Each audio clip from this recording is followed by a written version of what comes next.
Welcome to the Being Curious Show. I'm Brian Mariani, founder of No Shift Own. And I'm Kelly Wagner, publisher of Edge magazine. Our show is about curiously connecting teachers and seekers on a wide range of topics in a safe space. Few topics will be off limits, and we have some amazing guests to share with you. Our intention is that our conversations will spark your own curiosity to create a life that lights you up and inspires you to be kind, thoughtful, open-minded to yourself and others. We are on AM 950, Sundays at 2 p.m. and all podcast platforms. So, Brian, what are you curious about today?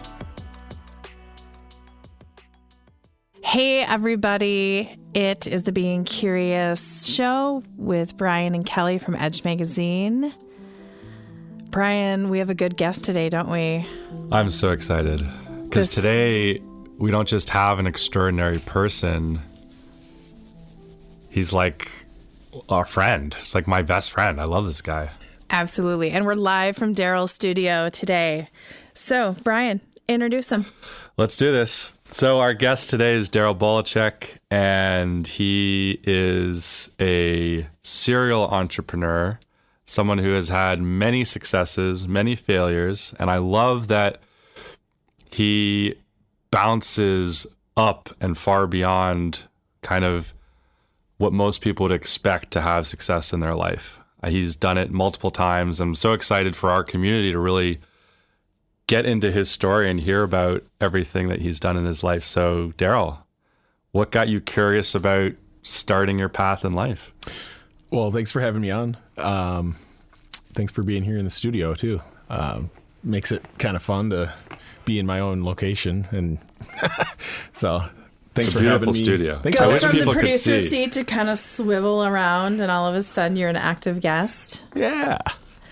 So thanks for the introduction. I started out much like a lot of people do in Minnesota here, standard little family home in the suburbs, and kind of pretty standard childhood to start out at my childhood. Yeah, pretty standard. Let's start there. Went to an elementary school in Shoreview, Minnesota, and in fourth grade, that's when it all started, was when my mom asked me to play in the band or to join the band. And she said, well, what instrument do you want to play? And I said, trumpet. And she basically says, wah, wah, wah, trumpet, really? Why don't you play something cool like the drums? And I was like, oh, okay, drums. So that is where my musical career kind of started, was fourth grade. I decided I was going to play percussion. She bought me a little mallet bag and a drum pad or whatever, and you kind of start learning how to do the bells was the first thing you had to learn, like the glockenspiel, like a bell set. So you had to learn notes, and I excelled at it right away. But my focus was that I really wanted to play the snare drum, because that was the main instrument in the band, is the snare drum. That's like the lead stick, or the in the lead chair with a violin or in anything. The snare drum is like the lead instrument for percussion in those type of things. And I really wanted to do it, but to be able to play the snare drum, I had to learn the whole book of bells. So I immediately just blasted through it, and I wanted to be the first one on the snare drum, and I was. And that's kind of when I learned that this is my thing.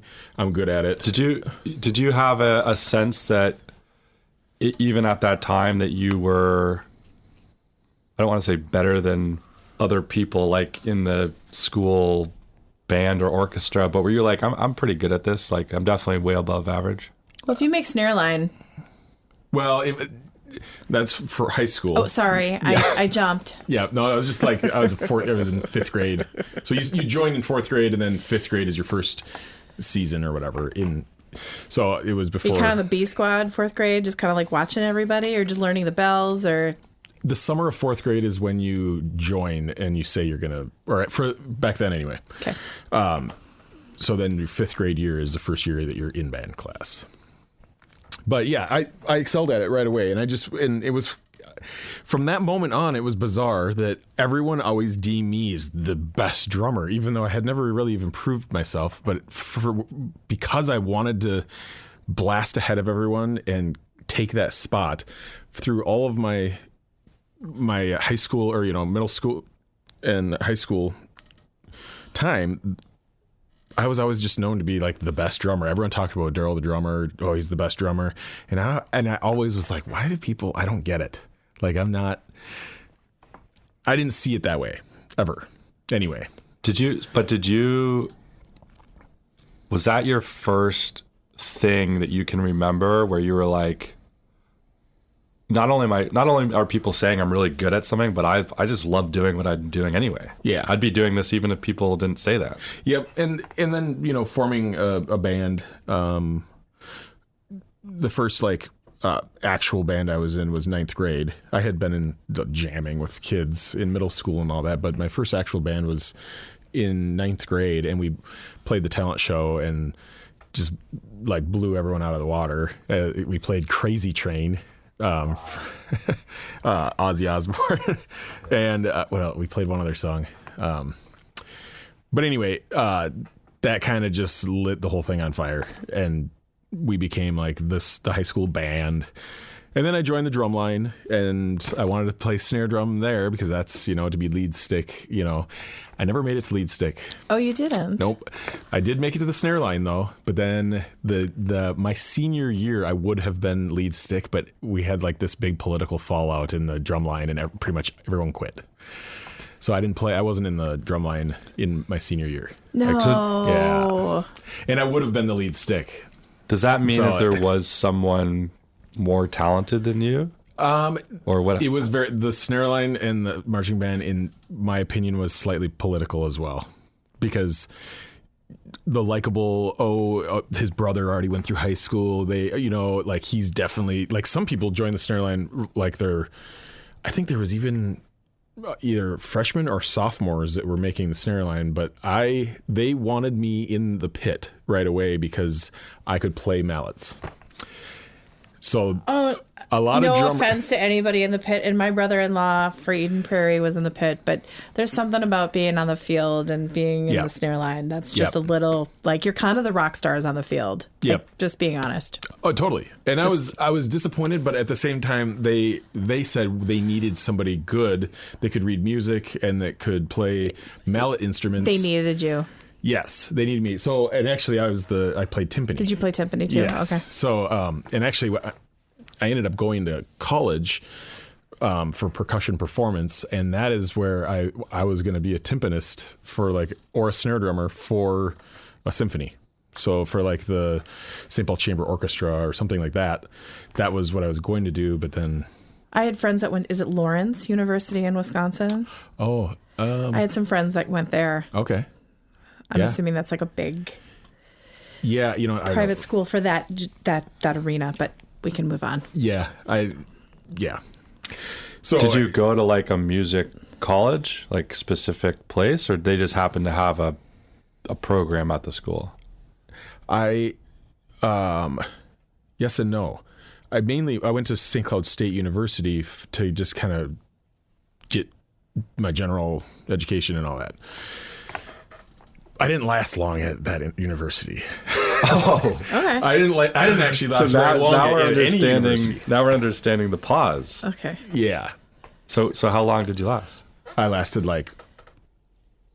maybe 1 year max. No, not even. Maybe one semester. So you are living out the classic entrepreneur story. Oh, I absolutely hated school. I was pushed to go to college. I didn't want to go to college.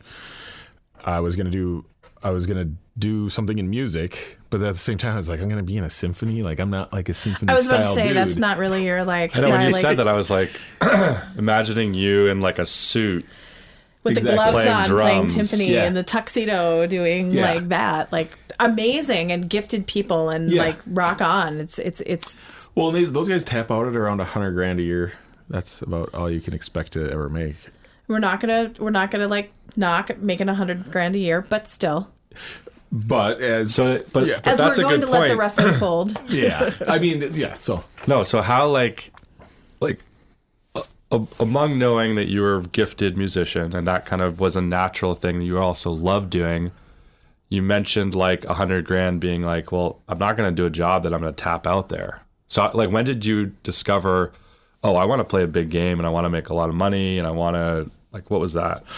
So I went to St. Cloud State, not flunked out. I dropped out or whatever. I just was like, yeah, nope. Then I went, and then I was like, well, I'll do a trade because I'm good with my hands and like making things. I like tool shops and welding and woodworking and all that stuff. And so I went to St. Paul TVI for machine tool die technology to be a machinist. 9/11 happened while I was in class, and I was already feeling like they're just training me how to do CNC, which is computer, is like, these machines are run by computers. They're not run by knobs and dials anymore. And I was like, this is not what I thought. I don't want to program a computer to do what I thought I was going to be doing with my hands. So these lathes and mills, they're all being run with CNC. 9/11 happens, and I just walk out the door. I never came back. He's like, you guys can go home. We're under attack. And so we all left, and I never came back. So that was the end of trade school. Made it through about a year of that. Then I think I moved in with my mom to save some money or whatever, and she said, the only way you're staying here is if you're going to go to college. So she's like, pick something and do it. And I remember literally those were her words: pick something and then do it and follow through. I found, so I was like, okay, well, I've tried the music thing, that this doesn't seem like I need to go to college for music. I already know how to play my instrument, blah, blah, blah. I looked into, it was called Music Tech at the time. And then it became McNally Smith College of Music. And they had a program called Music Business. They had a music business degree. And I was like, boom, music business. That's what I'm going to do. And that's when I kind of decided I'm going to try to tackle the business side of the industry of music. And so I went there and I actually did complete it. And as a serial entrepreneur that you are, you're infusing that music and that business together. So I could see you in the classes going, oh. Yeah. Oh. Yep. And having those light bulbs go off. Yep. What was your first idea? Like, what was your first thing? Like, okay, here's the music business I'm going to create. Like, what was that? So this might have been before I went to this. My timeline might be a little messed up. I believe that my first business idea was before I went to college for music business. And that was, it was called, I had this grandiose idea and I did do it, but it was called Messages Music Marketing.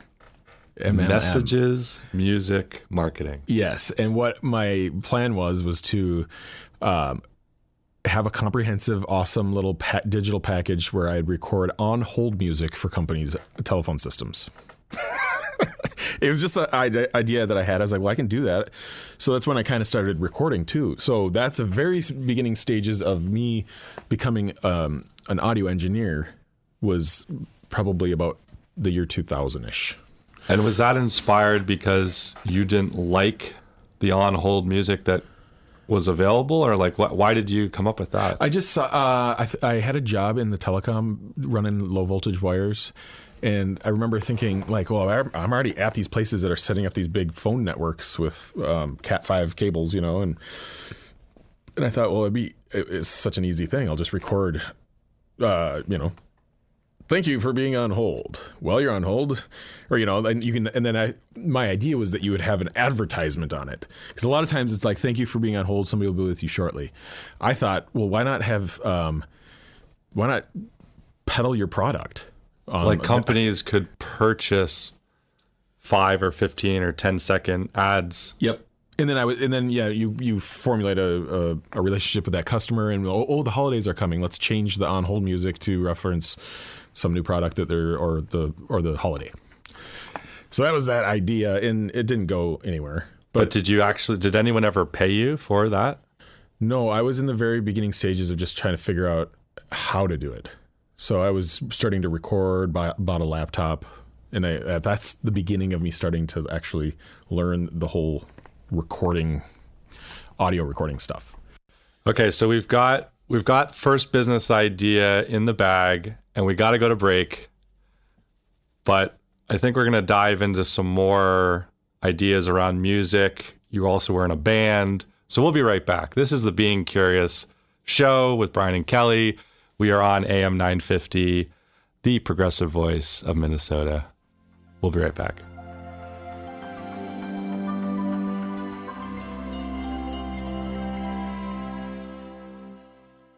Hello. We are back. It is Being Curious with Brian and Kelly, AM 950, the progressive radio of Minnesota. Today we are here with, how to describe Daryl in just a couple words? I don't know. I can't. I mean, we've gotten pretty far into your story already. So you just had your first business idea. You didn't necessarily execute on it, but was there something that happened in the music world that kind of took you in a different direction, or what happened next?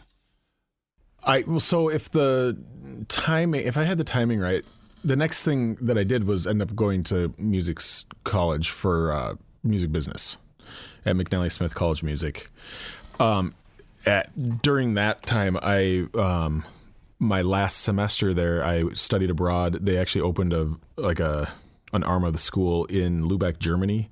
So I moved out there and I lived out there for 6 months and finished that internet. I was doing like international music business stuff and played on the street. So I found the cajon. Before the cajon was like a thing that everybody had to have. Now, if you guys don't know what one is, if I showed it to you, you'll know. Cajon means big box in Spanish. But big box. My buddy played guitar. I wanted to play drums. I found the cajon. I bought one at the store there, and we would go on what was called the Breitestrasse, which was like this like Market Street, and we would sit out there and just jam out for hours and hours and hours, and we would make like over €100. Every time we did it. So like that was enough money for beer and hanging out at the bars and just doing whatever we wanted to do. So we did more of that than actually going to school. The school was kind of a joke. We were the ones that's setting up the computers, like everything was brand new there. So we had to bring in chairs and tables, and like there wasn't really much schooling going on. We were kind of just like workhorses for the school to get the school set up. So 90% of our time was just exploring Lübeck, Germany, and playing music on the streets. And we did that. And so we formed a band, and that was my first kind of formal band after towards the end of my college stuff. And we called ourselves the Dooners. We named ourselves after a sandwich that we ate every day. A Dooner kebab. A Dooner kebab. Doner. Yeah. Doner kebab. Yeah. But you called it Dooner. That's how they pronounced it. Yeah. So it was a Dooner kebab is what we would eat them every day. Yeah. And we would eat Schinkenknockers, which is translates in English to ham cracker. Right. And it's basically just like a natural cased sausage that would, the crack, like snap into a Slim Jim. Anyway, so we started the Dooners. And it was the Dooners. Check them out. That was our slogan. So we had a little branding thing going on. Sure. And we played a lot. So we ended up coming back to the... And you should have saw yourself how you became animated and like went back to that, like the Dooners. Check them out. So you start to play. Yeah. So please tell me that the album art on your first CD was a Dooner. It wasn't. What it was a picture that I took on a train we were going 140 miles an hour on this train, and I took a picture out the window, and that's what ended up being the cover. Oh, how artsy of you. Yeah. It's just a smeared... What was the name of your first CD album? No One Likes to Be Lonely. Okay. Heavy. Yeah. So we get back here, and this was kind of my first music business, was going to be just kind of promoting this band and getting shows and basically doing the thing. And that's exactly what I did. So we played probably 2 or 3 times a week and did that for a few years. And that's when I met Jason Shannon, who I ended up, I wanted to be in more of a full size band. And I really wanted to make more money because I was trying to do it as a career. The Dooners, we were just too small of a group. It was good stuff. It was fun, but it was just, we weren't making a ton of money. So I ended up joining Jason Shannon. And so we formed an actual legit full-on band. We had horns, we had violin, keys. So yeah, we had keyboard. Wow. Yeah, we had like a 5-piece full-on band. And we turned it into a business, and we practiced religiously. We had our own studio, much like this, kind of tricked out, probably about half the size. And it was just a practice studio, and that was Jason's. And we'd show up just like a job. I'd show up and we'd practice and write songs. So you were a professional musician. Yep. And did the business side of it as well. Yes. And were you really in charge of the business side? Was that your baby? Yep. Yeah. Yep. And I had, at that point, I had gotten, I'm not sure if I had gotten married yet or not, but I was with my ex-wife at the time, and we started an LLC called D&M Music Marketing. So that was the LLC that managed the band's like business. And so your business owned the band, basically. Yeah. Yep. So was that given, like, did you just kind of come in and you go, we're going to make the band and I'm going to just run this show? You guys just show up and be the band? Or did you guys kind of like all like a Trivial Pursuit game piece, say, I'll take this, you take this, you take this, you take this? I don't exactly know, except for I was probably the only one that like stepped forward and said, hey, we need to start an LLC and like make this legit. And then I just became the dude right then. I'm pretty sure that's how it happened. No musicians interested in LLCs. No. Well, that's what I'm kind of getting at, this very unique part of you that just is always thinking, oh, we're not just going to do this. Like, we're going to make a business, and I somehow know how to do that. Yeah. Like, I don't think a lot of people's brains work that way. No. You said, okay, we're going to, clearly I'm good at something, and now I'm going to up level that, and I'm not just going to create a band. It's like, we're going to do this professionally, and we're going to have a studio. We're going to show up every day. I'm going to create a business. Yeah. And I'm assuming that the bandmates were like-minded, and they were probably really happy that you were doing that, but they were as committed in their own craft and their own contribution to the band. Yes. Okay. Yep. And part of the development of the business of the band was to find a manager that would get us shows, bigger shows. And that's, I don't know if you guys have ever heard the name in town here, Micah McFarlane, or he has a McFarlane brother that's kind of a well-known guy. But anyway, we had some money sitting around, and we hired him, and we're like, get us on a tour. We're ready. I bought a big Class C motorhome with the big, the little thing you can sleep in above it, it goes over the cab over thing. Just one quick second. You said you had some money lying around. Was that because you were making money playing, or just guys in the band together pooled funds together? Yeah. I think, I don't remember exactly. I think it didn't cost a ton of money to get him on board. I think it cost, we just had to make money to pay him 20% of whatever we're making. Because typically a manager for a band is going to make 20%, roughly, give or take, is going to make 20% of any money coming in. So we just needed a little boost to, like, I guess, retain him or whatever. So you have the manager, you have the motorhome, you're practicing. Yes, and then the big step was we needed $11,000 to get on a national tour. And now, why do you have to pay to get on a national tour? pay to play type of deal. Got it. Okay. Yep. Basically, how that goes business wise is that you have to pay for a spot on their bus. They usually have these big. It's pronounced Prevo, but a lot of people think it's Prevost. But these big $1 million buses you see on tours. Yeah.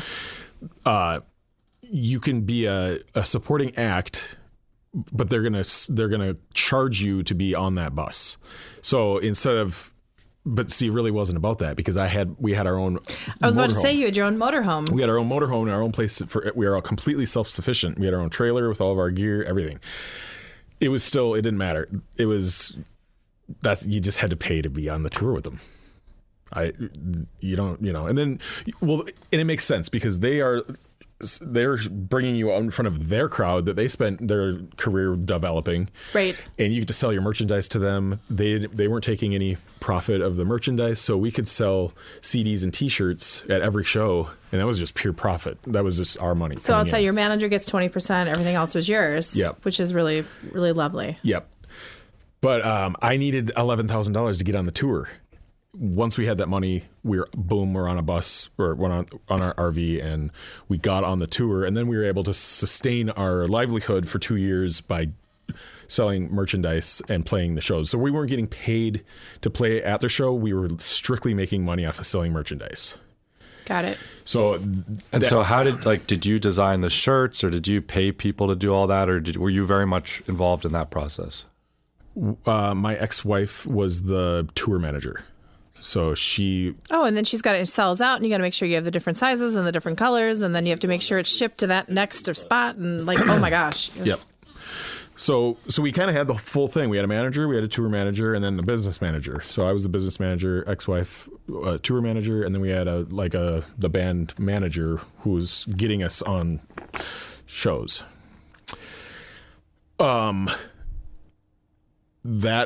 So we did that for 2 years, and that's where I was telling you guys earlier about how I poked my head through the clouds of stardom or whatever, and because we were playing some pretty big shows with a lot of people, and it just wasn't necessarily what it was all cracked up to be.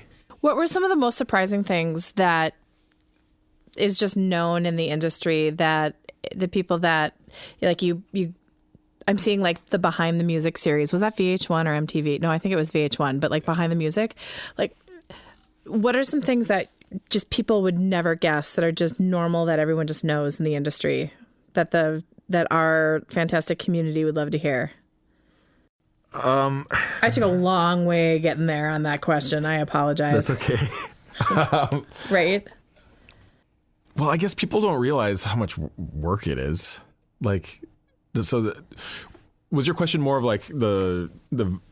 the feeling of playing in front of people, or the behind the scenes stuff? The behind the scenes stuff. The behind the scenes stuff was just basically a ton of work.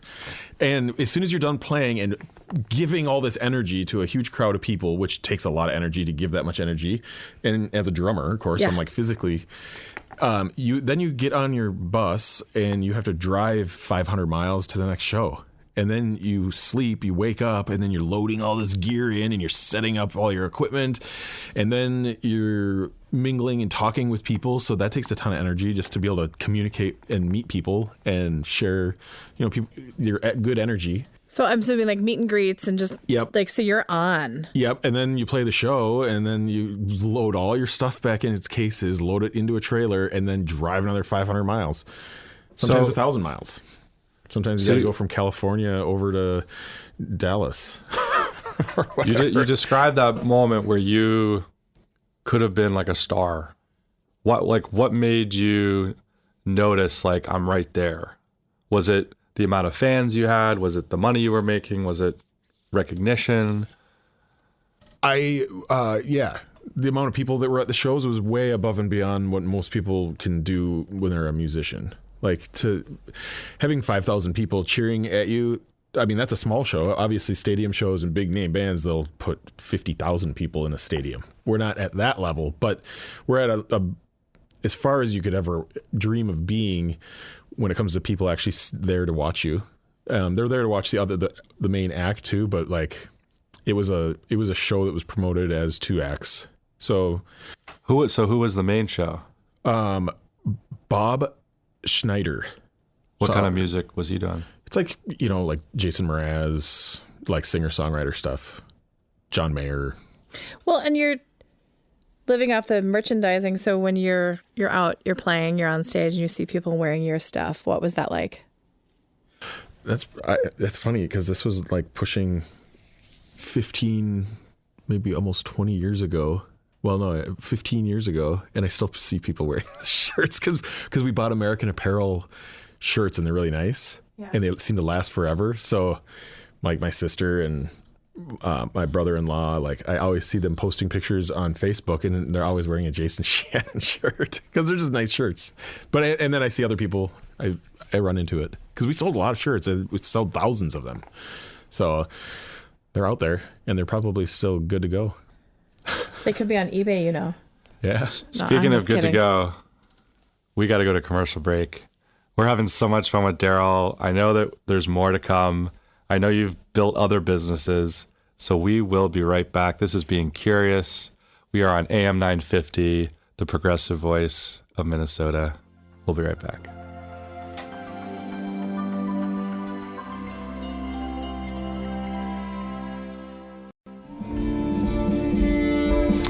We are back, Being Curious with Brian and Kelly, AM 950. Today we're here with Daryl. This is our third segment with him. Super exciting. Talking about music, talking about time on the road.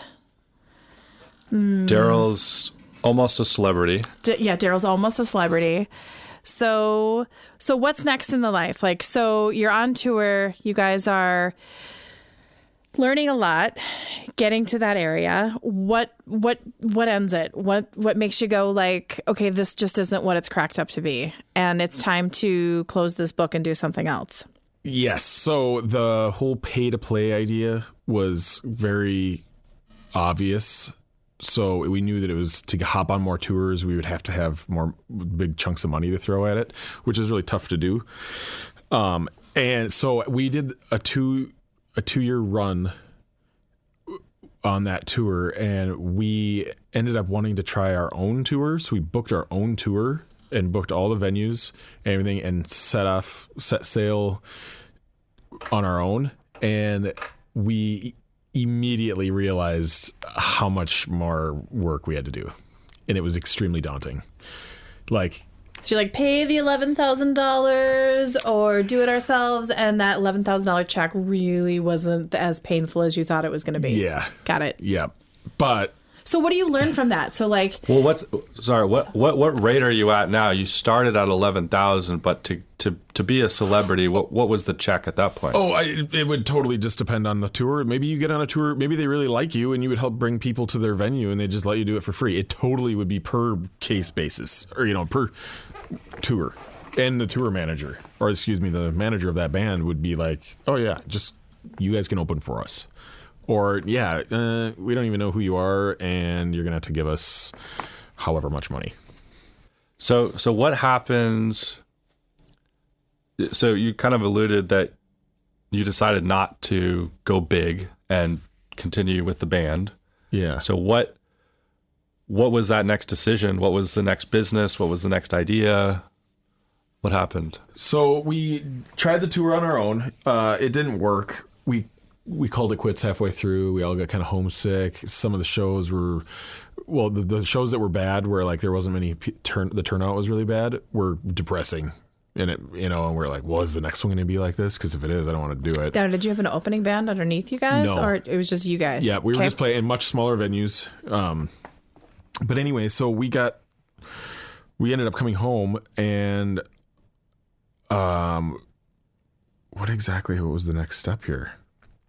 Well, I think everybody just kind of settled down and I ended up getting married. Yeah.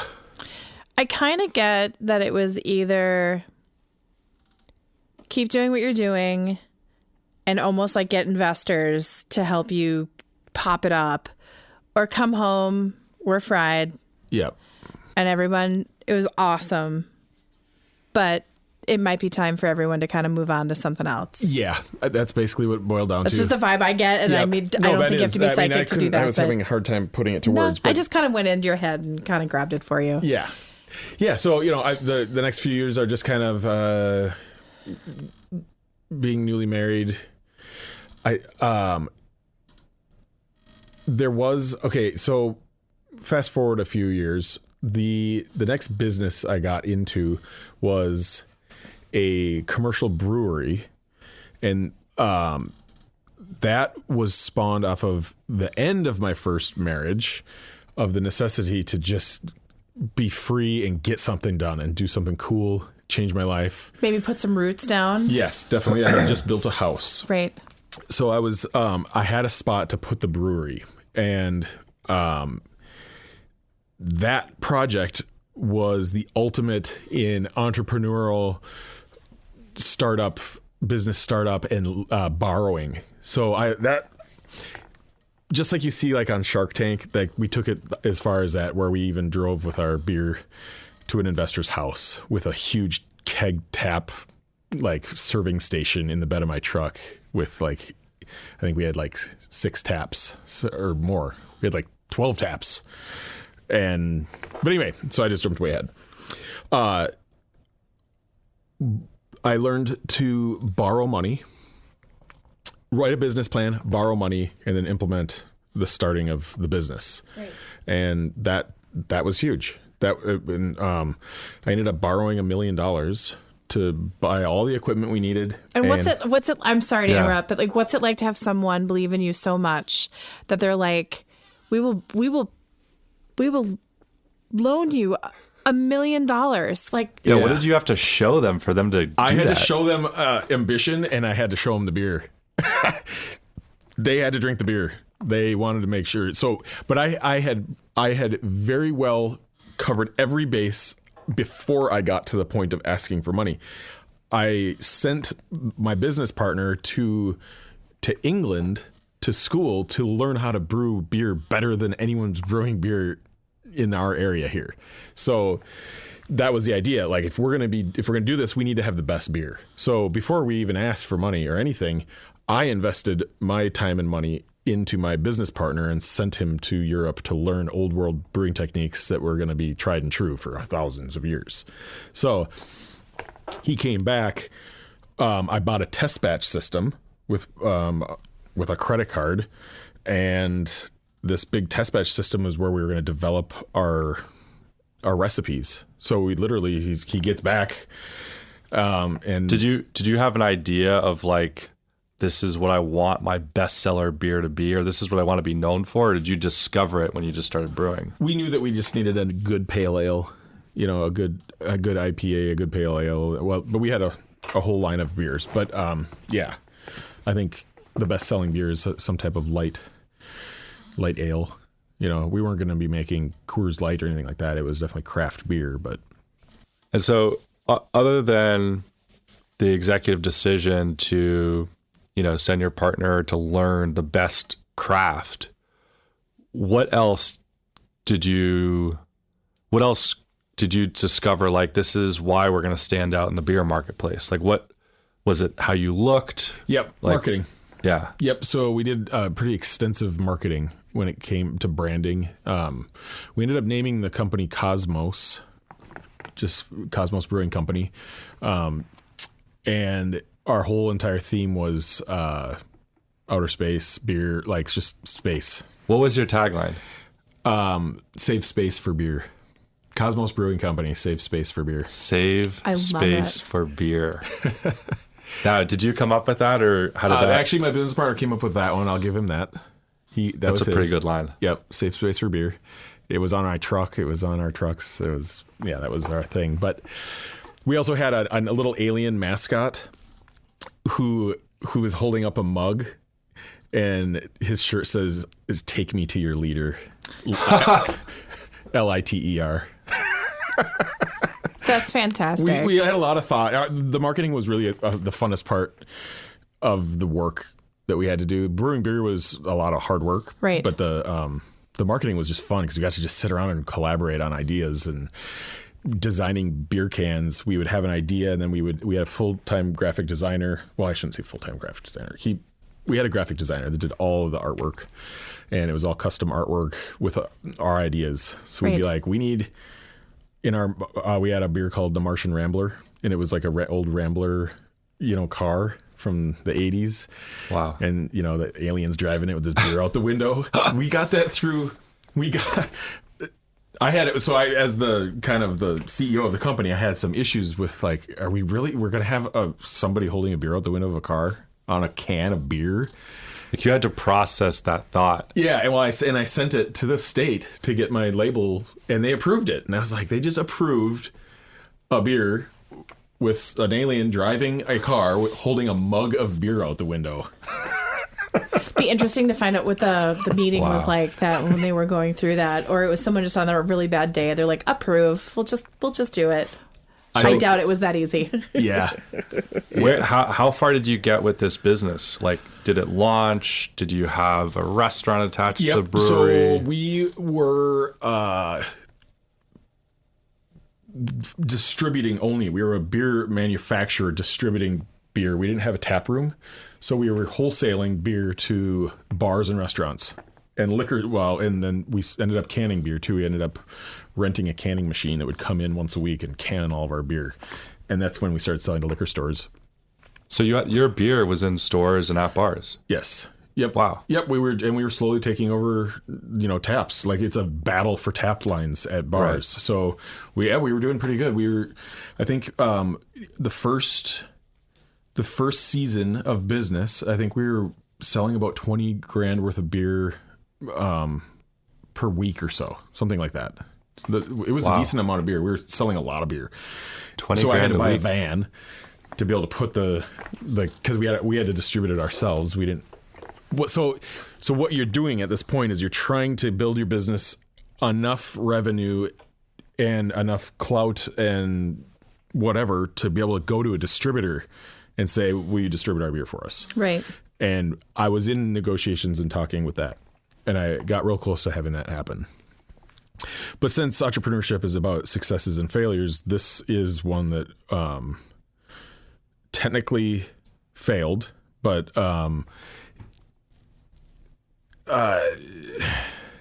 led you to today. Like, let's talk. And in the time we have left on this, it brought you to your musical passion. Yes. It brought you to.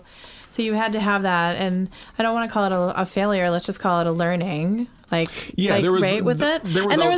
was outside circumstances. Yes. That, I mean, it wasn't just like you were doing really, really well, and there was outside circumstances that closed that door. Yes. So now you're in this beautiful studio that recording. You get to use your passion. We are surrounded by musical instruments and drum sets and all of this love. I mean, all of this equipment that's been loved by Daryl. And you have a recording studio. You specialize in audiobooks. You just craft with love. Yeah. How did you bridge jump that into gap? that? We're here. Yeah. You have a thriving brewery, but that didn't work out for whatever reason. How do you get from there to this insanely awesome studio? You're producing audiobooks. Something similar. So the brewery was awesome and it was becoming successful, and then circumstances just pushed it, and I had to sell the whole property and everything. But out of the necessity to have something more simple, I was like, I want a simple business. I don't want employees, because the employees with the brewery, I was just like, oh my gosh, this is horrible. I didn't want to deal with other people like that. Plus the taxes, and then just being an employer is like not the greatest place to be. But I learned a lot from it, and someday I hope to build this business to have employees. But anyway, I lost my train of thought. It's okay. How did you start the audiobook business or the recording or the studio? Yeah, so out of necessity for it, I wanted a smaller business. I was already being basically a part-time audio producer, producing music and recording for artists. because on the side of the brewery, I started Wild Horse Recording. So Wild Horse Recording was already an LLC before the brewery. So it was just like a side gig. And I wanted to take the studio and actually make money with it and actually start a career and give it everything. So another 2 feet in the boat, push off the dock type of venture. And audiobooks is the driving force of the income for the studio.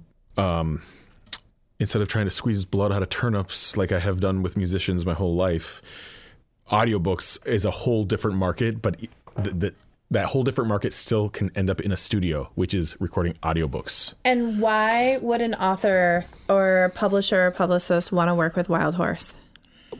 Because they don't just get an audiobook, they get to get me. Yeah. Because I love the creative process of anyone who's being creative. I don't care what it is. If you're being creative, I'm drawn to it. So I'm naturally drawn to people's creative writing and their stories, and the books they've written have taken them typically like years to pull off. So I love just being on with the author and creating a good representation of their manuscript onto an audiobook. So the creative process is very fun for them. Well, and 50% of books now sold are audiobooks, correct? I mean, that's also there's a need. There's a market there for it. Yes. Right? Yes. So how do people get a hold of you? Wildhorserecording.com.